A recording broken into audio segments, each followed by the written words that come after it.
I had a client, as I mentioned, who was very concerned about their family life.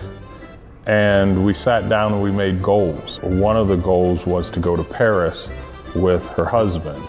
And she was making enough money that she could do that, but again, she was handcuffed to the business. And I said, well, what's keeping you from doing it?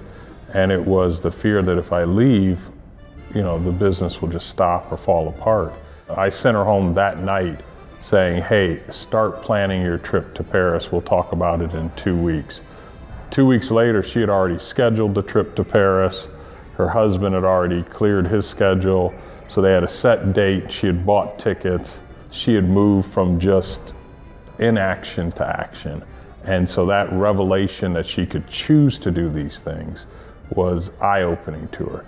Then when we said, well, what do you need to put in place so that you feel comfortable that when you're in Paris, you don't have to answer the phone? And so we spent the next 3 months preparing the business so that when she ended up going to Paris, she never had to check the phone. She was super excited. It was the first vacation she had ever had where she didn't have to check the phone, check voicemail, check messages. She just enjoyed being in Paris. And in fact, they ended up extending it, and she had her sister come for a second week.